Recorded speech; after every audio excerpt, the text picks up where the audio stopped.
Faham. So satu lagi contohnya macam kita ambil kerani contohnya. Kita tanya dia boleh tak guna Microsoft Office? Sure dia jawab boleh. So Excel boleh pakai? Boleh. Terus bagi laptop ke komputer, kita tolong buat Excel, tolong buat spreadsheet, tolong buat graph, tolong buat berkenaan. Kalau dia boleh buat, memang kita tahu dia boleh buat kerja.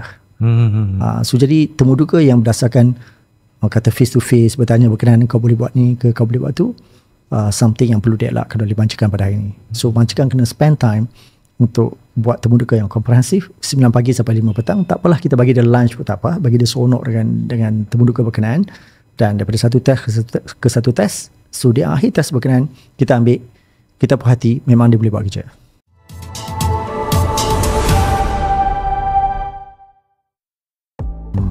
Sekarang ni kalau tak silap, Transformatic Automotive sendiri tengah mencari HR yang bagus dalam menguruskan pekerja, sebab antara isu yang sebelum ni pernah jadi adalah some instruction, maksudnya instruction daripada company untuk membuat keputusan.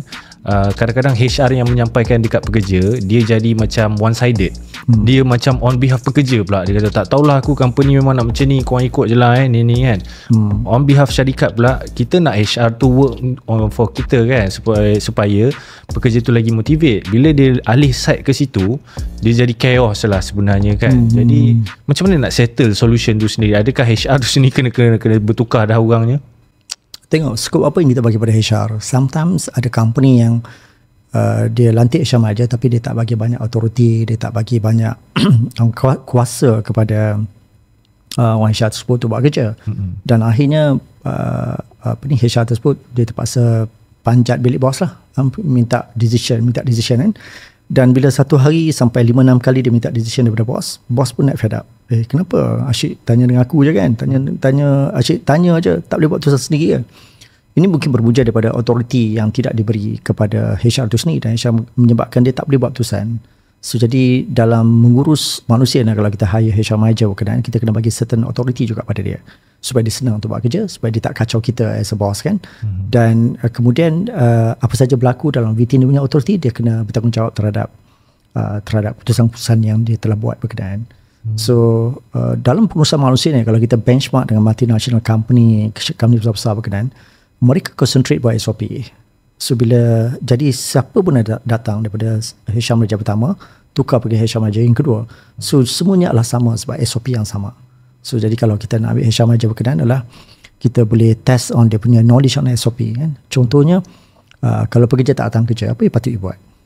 So kalau dia jawab berkenaan memang make sense, follow the law based on industry standard, kita tahu dia boleh buat kerja. Kalau dia kata okey lah, pernah buang orang, pernah, okey boleh tak pergi dekat laptop berkenaan, boleh tak you draft surat pembuangan kerja?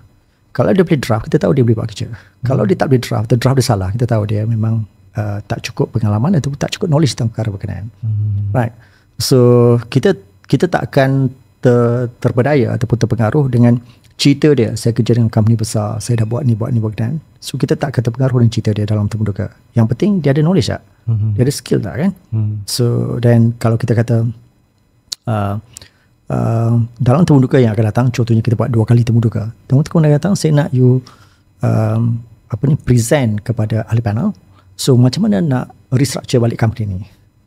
So kalau lepas seminggu dia datang dan dia bawa laptop dia ataupun kita bagi laptop, so kita bagi projector untuk dia present macam mana nak restructure. Kalau betul dia boleh dia punya presentation dia okey dan dia boleh restructure balik company berkenaan, kita tahu dia ada knowledge dan skill. Tapi kalau dia tak boleh, so kita tahu dia kelentong. Right. Faham. So kalau human resource, okay, katakanlah kita dah dapat dah pekerja yang lepas kita dah interview semua, kita dah tahu yang dia ada semua skill set yang kita nak kan. Comes yang nombor 2 punya issue, which is setengah orang boleh buat kerja tapi attitude dia tak berapa okay. Dan attitude ni ialah dia akan jadi terlalu besar lah untuk kita ceritakan, tapi antara mungkin dia terlalu pasif. Dan antara elemen yang kawan Along tanyakan adalah macam mana kita nak motivate pekerja tu supaya pekerja tu anggap company tu macam dia punya juga, supaya dia rasa ada progression di dalam tu, dia rasa motivate untuk buat kerja yang baik. Jadi apakah cara untuk sebuah company motivate dia punya pekerja supaya sentiasa duduk dekat orang kata tu peak level lah of performance sebagai seorang pekerja? So bila cerita pasal motivation motivasi atau motivation. So jadi kita go back kepada perkataan motivation itu sendiri. So motivation datang pada dua perkataan, iaitu motive and action. So jadi motif adalah matlamat, tujuan, outcome yang kita nak capai, dan kemudian action adalah langkah-langkah yang perlu kita buat untuk kita capai satu perkara berkenaan. So bila kita nak motivate orang, bermaksud kita mesti ada clear objektif kita. Matlamat kita kena jelas. So bila matlamat itu jelas, sejelas seperti kristal, begitu jelas, maka kita boleh draw plan untuk capai step yang pertama buat apa, step kedua, step ketiga, sempat dan sebagainya. Tapi kalau matlamat tak jelas, so tak ada siapa yang boleh buat action berkenaan. Contoh kan, katalah bos beritahu, you all semua, katalah dalam satu perhimpunan bulanan ataupun mingguan, bos cakap macam ni, okay, saya nak you all semua kerja sungguh dan bina syarikat ni dan letak syarikat ni di persada antarabangsa. So jadi berada di persada antarabangsa adalah satu matlamat. Tapi apakah kriteria untuk kita berada di persada antarabangsa berkenaan? So bermaksud adakah kita punya branches kita ada 100 ke? Ataupun kita punya revenue kita ada 100 juta kan? So jadi bila dia kata berada di persada antarabangsa adalah satu matlamat yang tak jelas. Bila tak jelas, kita tak boleh draw plan. Dia ibarat seperti kita bawa kereta dan kita cakap dengan Wiz, tolong bawa saya ke tempat yang bagus. Wiz tak boleh bawa. Wiz tak boleh bawa sebab Wiz nak spesifik nak bawa pergi ke mana. So kita cakap dengan Wiz, kita tulis kat Wiz tu, sila bawa saya, kita tulis kat location kan, tempat yang paling bagus sekali di Malaysia. Wiz tak boleh bawa. So jadi walaupun Wiz tu AI dan sebagainya, tak boleh bawa. So jadi kita kena beritahu tempat paling bagus adalah katalah nama tempat sekian-sekian, baru Wiz boleh bawa. Pernah tak macam Alung ada pengalaman type Wiz berkenaan tapi Wiz bawa pergi tempat lain? Right, pernah kan? Pernah. Itu dalam situasi di mana adanya objektif kita masih lagi tersasar. Kita dah type exactly dekat Wiz tapi Wiz bawa kita tempat lain. So same thing dalam kita nak motivate pekerja. So bila motivate pekerja berkenaan, kita kena clear objektif, clear guideline, clear outcome kita, apa kita nak capai, baru dia boleh draw a plan. Right? So that's the way to motivate staff. Come back kepada perkataan motivasi itu sendiri, itu motive plus action. Okey, faham. Maksudnya kalau contoh, kalau dia sebagai seorang bengkel, dia nak orang kata to sales certain amount setiap bulan, jadi diorang pun boleh draw, okay, contoh nak certain amount tu 50,000 lah setiap bulan, jadi diorang kena tahu rotation kereta berapa banyak. Betul. Dan berapa cepat pekerja kena buat. Betul. So bila ada benda tu, dia akan motivate pekerja juga. Betul. Untuk dapatkan same goals. Okay, same goals tu satu hal. Kedua lah kan, kita dah buat semua benda tapi kita rasa macam kau ni bagus, kau ni memang talented, contohnya baiki kereta, kau dah tahu segala aspek, tapi kau ada attitude sikit. Attitude ni mungkin datang lambat, kadang-kadang dia curi tulang, dia tak peak performance lah. Macam mana kita nak, ni dah masuk macam nak menukar orang lah sikit, nak menukar behavior dia ke? Adakah sepatutnya company menukar behavior dia tu, ataupun bertukar terus pekerja? Sebab sekarang nak cari pekerja pun susah. Itu antara diorang cakap lah. So apa solution untuk orang yang ada attitude problem tapi kita rasa macam kita tak ada option, kita kena work dengan dia? Manusia melakukan sesuatu yang kita tak suka, mungkin pertama because of attitude dia, yang kedua mungkin environment dia. Contohnya dia memang kita nampak macam attitude, dia datang lambat. Tetapi kalau kita tanya dengan dia, apa punca dia datang lambat, mungkin faktor environment, rumah dia jauh. Dan kita kata tak apalah, you keluar awal. Tapi dia tak boleh keluar awal. Contohnya dia ada baby yang kecil. So dia kena, baby berkenan, dia perlu bagi kepada babysitter dulu, baru dia boleh pergi kerja. Dan babysitter hanya buka pintu dekat rumah pukul 7. Dan bila pukul 6.30 dia pegang baby dia, duduk dalam kereta, tunggu babysitter buka rumah ataupun dekat nursery, babysitter tak buka-buka lagi. Jadi pukul 7 baru dia boleh serah baby dia. Because of pukul 7 berkenaan, lepas dia serah baby dia untuk dijaga berkenaan, baru dia datang kerja, dan pukul 7 tak sempat dapat sini pukul 8 because of jam and so on. Dekat situ kita dapati isu dia bukan attitude, isu dia adalah environment. Bermaksud dia kena cari babysitter yang boleh buka pintu, jaga anak dia seawal pukul 6.30 pagi. Jadi sebagai majikan kita kena faham core problem, core problem kan. So isu dia bukan attitude, is environment issues. Contohnya macam sama juga macam apa kita panggil, dia nak kena hantar isteri dia. So dia dah keluar awal, dah ready nak hantar isteri dia, tapi isteri pun ready juga nak pergi kerja awal ni, tapi isteri ni perlu pergi ke satu tempat dulu. Kan katalah hantar baby dulu dan sebagainya, dan baby tersebut lambat, nursery tak buka awal, so jadi menyebabkan dia lambat. So kalau itu yang berlaku, dia bukan isu attitude. Isu adalah bagaimana kita cuba boleh menyelesaikan masalah berkenaan. Contoh kan, mungkin company sediakan nursery, dan nursery tersebut seawal pukul 5 pagi dah buka dah. So jadi dia boleh hantar pukul berapa pun tak apa, dan daripada situ boleh menyelesaikan masalah. Tetapi kita boleh kata dia attitude, katalah kita kata okey lah, since you bujang, kita selalu datang lambat, kita sewa depan kilang kita, depan workshop kita, asrama untuk ditinggal. Dan kalau depan berkena just cross the road untuk datang ke sini pun datang lambat, dan kita tahu this is attitude problem.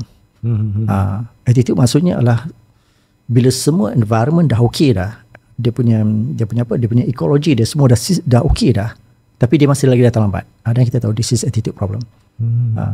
Dan attitude problem berkenaan kita boleh ubah melalui contohnya kita bagi nasihat, ataupun kita boleh ubah yang paling mudah sekali, di mana kita challenge dia punya value dia. Sebab attitude ni dia punya formula dia adalah values plus belief.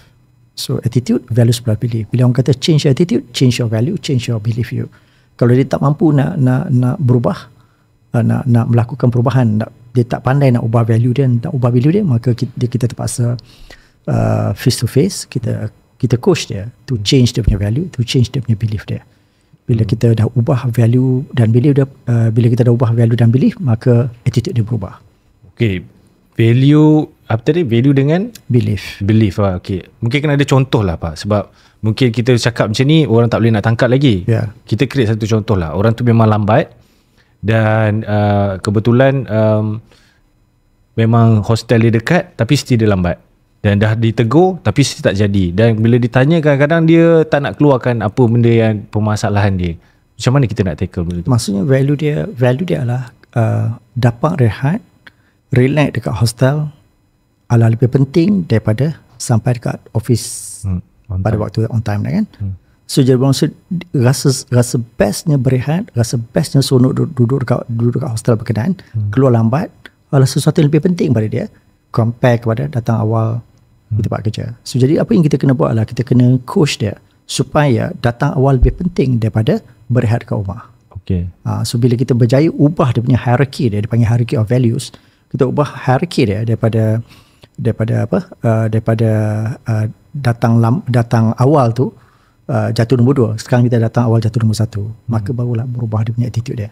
Okay. So value ni apa yang penting pada kita kan. Contohnya kalau macam Along dan tim yang lain nak beli phone baru, so apakah yang penting kepada phone baru untuk kita beli? So ada orang jawab yang penting adalah jenama, ada orang jawab yang paling penting adalah kamera dia, kamera bisa cantik. So tak kisah jenama apa, jadi kamera cantik. Jadi orang yang beli phone kerana kamera yang cantik dengan orang beli phone kerana jenama, so mempunyai value yang berbeza. So jadi apa kita buat adalah kita tanya apa yang penting pada dia pada saat berkenaan. So pada dia yang penting adalah dapat berehat, dapat tidur lama, dapat mandi lambat, dapat keluar daripada hostel lambat. So itu yang penting pada dia. So jadi bila itu yang penting, so bermaksud datang awal bukan lagi sesuatu yang penting pada dia, itu menyebabkan dia datang lambat selalu. Okey. Maksud kita kena bertanya lah untuk, kita kena bertanya. Dan lagi satu, kita manusia boleh berubah macam tadi pain and pleasure kan. Macam mana orang datang lambat sekalipun, kaki datang lambat, tapi kalau kita bagi tiket kereta bang untuk naik kereta bang, dia tak datang awal. So bermaksud apa? Dia boleh datang awal, tapi dia tengok siapa kita. Sebab dia tak akan bergurau dengan Malaysian Airlines, dia tak akan bergurau dengan AirAsia, dan apa saja alasan dia bagi pada Malaysian Airlines dan AirAsia tak akan terima. So jadi kalaupun kita bagi tiket kereta bang pukul 6 pagi, dia sampai awal, pukul 4 dah sampai. So kadang-kadang pekerja ni dalam melakukan perubahan, dia tengok siapa kita.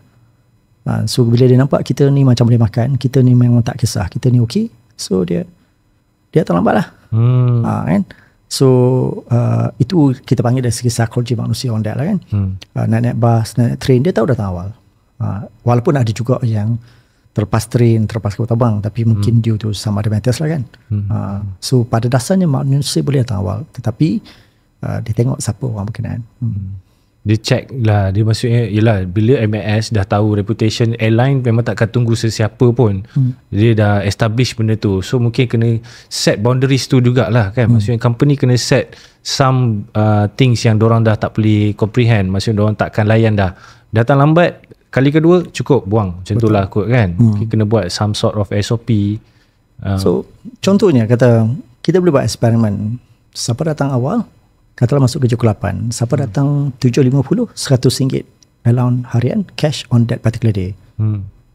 So RM100. You datang awal je 7.50 or sebelum 7.50, RM100 kita bagi cash on that day. So ada lagi tak nak terlambat? Oh, berebut tu. So dia berebut. So bermaksud bila datang pukul 8 dia tak dapat RM100. Berbanding kawan yang dapat RM100 berkenaan, dia rasa memang orang kata memang menyesal habis lah kan. RM100 is a big money. Kan? Kalau kita letak RM1,000, so lagi laju dia datang. So ini kita bermain dengan reward system and so on kan. Yang boleh kita bermaksud kat sini sebenarnya orang boleh datang awal, tapi atas sebab-sebab tertentu dia buat keputusan tu tak nak datang awal. Contohnya alah datang awal pun bos boleh buat apa. So bila itu that kind of mindset dah dalam mind dia, so menyebabkan dia terlambat and so on. Jadi kita kena ada sistem untuk mengatasi situasi berkenaan. Right. Dia ada lagi satu isu yang kawan lu pernah share, yang Dafiq share kan. Dia kata isu dia adalah macam mana kita nak buat pekerja tu rasa macam dia nak grow dengan that company. Macam lu cakap tadi lah, berbalik pada mungkin dalam cara konteks yang lain lah. Kita nak dia tu duduk dalam company, dia buat benda tu sepenuh hati dia. Kalau lu nak simplify apa yang Afiq tanya tu kan, Dafiq tanya, macam mana dia nak supaya pekerja tu sentiasa motivate untuk buat kerja. Okay, Papa dah cakap tadi untuk goals. Tapi some people dia dah jadi macam auto. Dia datang, okay, job scope aku ni je, dah selesai lah. Padahal kita perlukan dia jadi extraordinary, sebab kita nak jadi satu business entity yang extraordinary. Tapi pekerja yang datang, dia tak ready untuk buat benda tu. Dia rasa macam no, job aku angkat call je. So kalau aku nampak sampah kat depan tu penuh pun, aku takkan buat apa-apa. Macam tu lah. Macam ni nak inspire people supaya pekerja tu rasa the company is on their side. Macam tu lah lebih kurang. Dia banyak cara mengikut kemampuan kita. Kalau kita ada macam satu package, for example, hari ni you masuk kerja sebagai seorang mekanik atau sebagai seorang tukang sapu, seorang cleaner dan sebagainya. Tetapi kalau you stay dengan kita dan you you belajar dengan kita dan kita transfer knowledge dan skill pada dia, dan satu hari nanti you ada bengkel you sendiri atas nama kita. So bermaksud setiap individu yang datang katalah mekanik, setiap mekanik yang datang kat sini, kita boleh kata you can put a dream to have your own workshop and under brand kita dan sebagainya kan. So dan kita draw a plan bagaimana satu hari nanti mereka boleh memiliki workshop. So dengan maybe majority or share dia pegang dan kita mungkin ambil sedikit saja, sebab sedikit percentage sebab dia pakai brand kita. Dan daripada situ mungkin mereka akan drive dia orang punya kerja dia orang untuk dapatkan rewards, iaitu to have their own workshop. Be a mechanic, dia memang ada dalam mind dia satu hari nanti dia ada workshop dia sendiri. So jadi kalau dia kerja kat sini dapat pengalaman, lepas tu pergi tempat lain nak buka, dia akan start daripada scratch balik lah, daripada kosong balik. Tapi kalau dia stay dengan kita dan kemudian kita inject some capital untuk dia buka tempat lain dan sebagai satu pembesaran daripada workshop kita juga, itu mungkin buat mereka tertarik. Tetapi kita tak boleh expect 100 orang yang kita ambil 100 orang akan high performer dan 100 orang akan berjaya. Kita tak expect, dan kita kena rational ataupun kita kena menerima hakikat dalam 100 biji buah. Kalau buah durian tu satu pokok ada 100 buah, 1 biji buah, dan kita tahu yang boleh makan 80 je. Yang 20 lagi busuk. So jadi kita kena menerima hakikat bahawa 100 orang yang kita ambil bekerja, mungkin 20 orang yang takkan buy in kita punya idea, mungkin 80 aja. Mungkin juga kita buat something yang lebih rational based on study and so on. 100 orang yang kita ambil dan kita accept 20 orang saja yang akan ikut program kita dan have their own bengkel. So it's only 20% pun masih lagi okay. So tak boleh aim 100% sebab orang dia punya jalan cerita dia, jalan kehidupan dia banyak variable dia kan. Kadang-kadang dia mungkin nak jadi seorang mekanik, nak buka workshop dia sendiri, tapi mungkin mak dan ayah dia sudah balik kampung, so dia kena balik kampung, dia terpaksa berhenti kerja dan sebagainya. So jadi kita tak boleh tengok success rate 100%. So if can get 20% or 30% success rate pun pada pada Papa dah okey dah. Dia memang adakah mustahil sebenarnya nak 100%? Dia kalau 100 orang agak mustahil sebab orang dia ada jalan cerita yang berbeza-beza kan. Contohnya kadang-kala dia mungkin jadi mekanik kat sini, lepas tu dia berkahwin, dan saya pun dia berkahwin dengan anak orang kaya, yang mana anak orang kaya berkenan mungkin nak suruh dia bawa kapal, dah ada kapal dan sebagainya kan, jaga kapal. So definitely dia terkeluar daripada program kita. So that's why 100%, 100% tu almost mustahil lah. Sebab semua orang ada jalan cerita yang tersendiri. So jadi we have to put let's say 20%, 30% success rate saja dah mencukupi kan. Sebab dalam Transmati Otomotif dah pernah ada satu case which is seorang pekerja yang start sebagai pembantu mekanik, Anwar kan nama dia kan? Anwar kan, dia start sebagai pembantu mekanik dan sekarang ni selepas berapa tahun dah ni? 2 tahun dah dia kerja. 2 tahun lah. Lepas 2 tahun bekerja di Transmati Otomotif, Dafiq tu dia ajak Anwar ni mula sebagai pembantu mekanik menjaga cawangan di Puchong, dipanggil Transmati Autobans Transmati Autobans. So sekarang dah ada 2 branch lah. Hanya bermula dengan sebagai pembantu mekanik. Tapi sebabkan dia dapat pekerja yang macam tu, dia sentiasa nak dapatkan lagi pekerja yang serupa itu. Betul. Dia orang kata tu, dia dah nampak benefit seorang pekerja yang sangat-sangat berkualiti, impact dia kepada company tu sampai dia angkat daripada seorang pembantu mekanik menjadi rakan kongsi untuk menjaga cawangan di Puchong. Betul. Mungkin itu antara elemen yang kawan lalu tu inginkan lah. Dia nak lagi pekerja yang ada the same pattern, yang sentiasa antara elemen yang dibuat adalah waktu rehat, semua orang rehat, tak ada kereta kan, dia akan pergi kat mesin, dia fahamkan mesin baru tu. Habis mesin ni dia pergi mesin baru. Dia sangat mencari ilmu. Dia sangat, kadang-kadang ada setengah benda tak diberitahu, dia dah tahu nak buat apa. Sehingga kan si Dafiq tu nampak, okay, kau boleh manage ni. Macam itulah. Macam mana kita nak kenal pasti lagi? Kadang-kadang ada pekerja kita yang bagus tapi dia duduk bawah shadow orang yang kaki gebang. Ni bahasa yang kita orang kata bahasa yang lagi dekat dengan orang lah. Dia depan bos dia cerita bukan main ni, dah tapi yang buat cerita belakang, yang buat kerja sebenarnya orang belakang dia. So sebagai company, macam mana kita nak nampak pattern-pattern ni? Ya, salah satu cara kita tanya what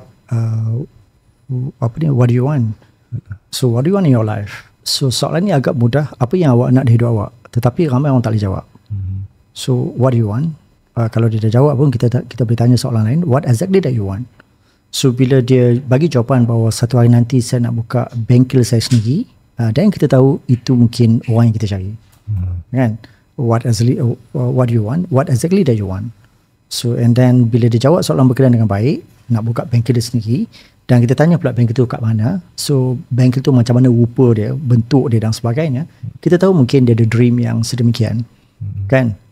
Dan sebenarnya dia bergantung pada dalaman kita, bermaksud the objektif kita kan.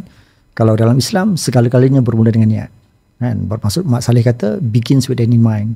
So mulakan sesuatu dengan di penghujungnya apakah yang kita nak capai.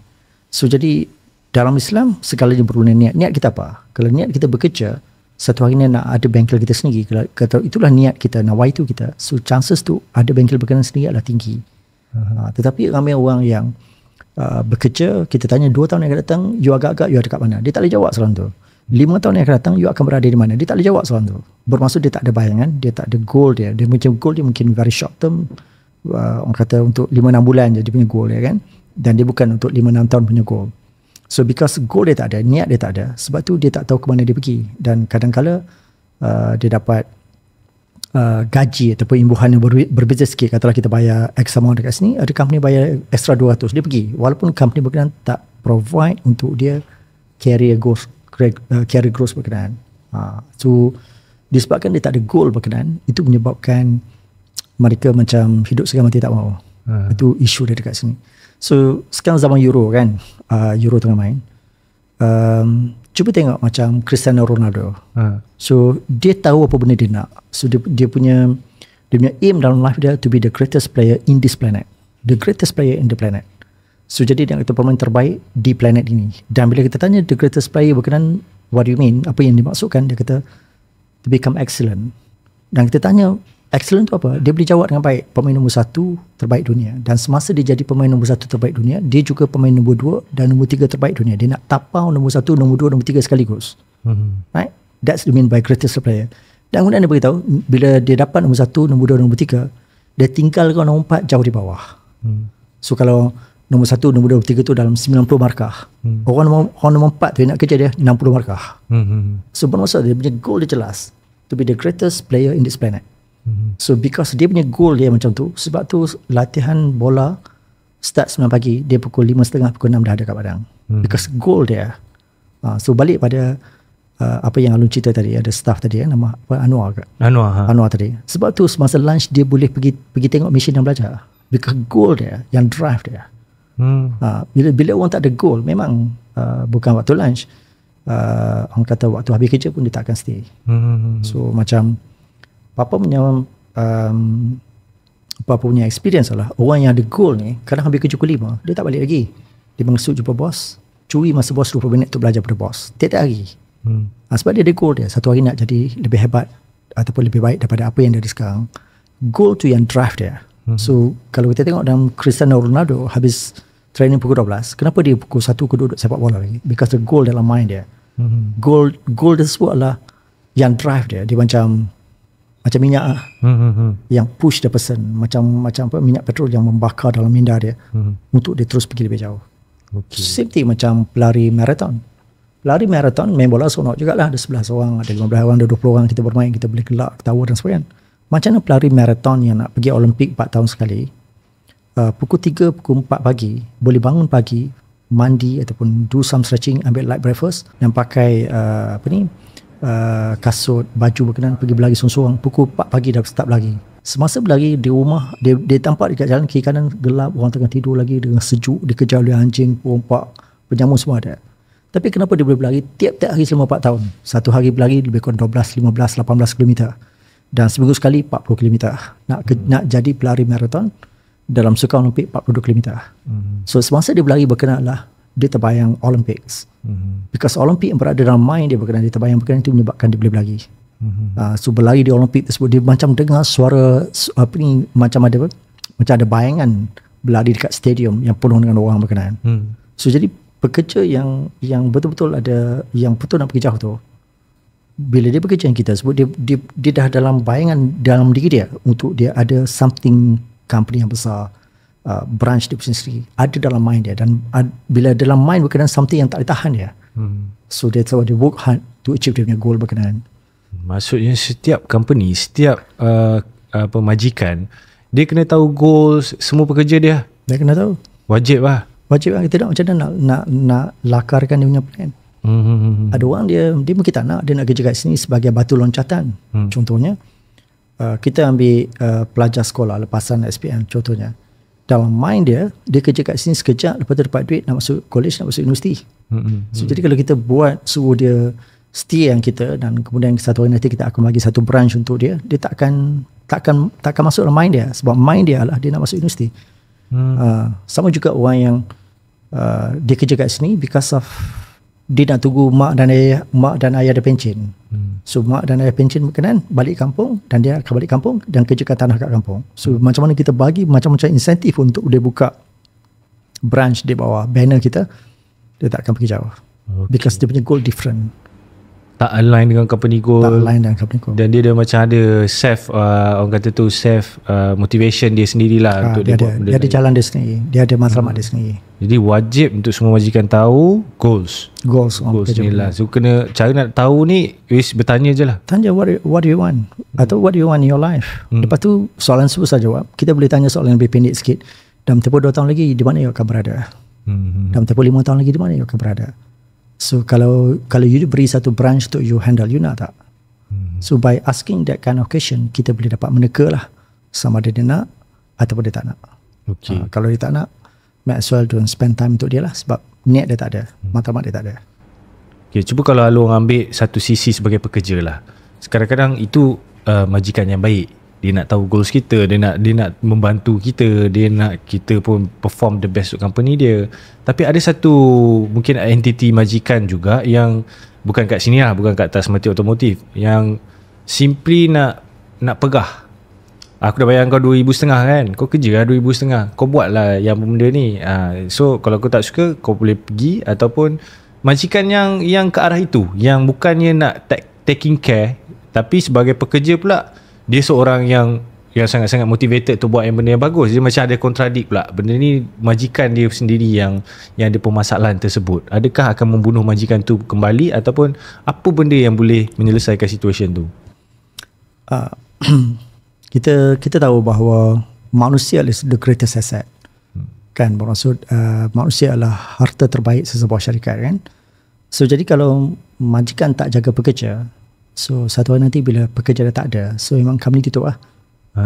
So jadi nak atau tak nak, majikan yang orang kata try nak perah tenaga pekerja berkenaan dan tak membina masa depan pekerja berkenaan, so sampai satu ketika bila pekerja sedar bahawa dia tidak dihargai, dia tidak mendapat rewards apa yang sepatutnya dia dapat, so jika ada peluang ke tempat lain, dia akan pergi lah. So bila dia pergi berkenaan, seorang pekerja mahir yang meninggalkan company berkenaan, so satu kerugian besar sebab dia pekerja mahir. So bila kita ambil pekerja baru dan pekerja baru belum tentu mahir dan melalui proses untuk proses untuk belajar nak sampai mahir berkenaan, so satu kerugian kepada syarikat berkenaan. Wujudnya sesebuah company kerana adanya pekerja. Kalau pekerja tak ada, maka company tak wujud. Kan? So seorang majikan yang banyak duit, so dia takkan dapat membina sebuah perniagaan kalau dia tak ambil pekerja.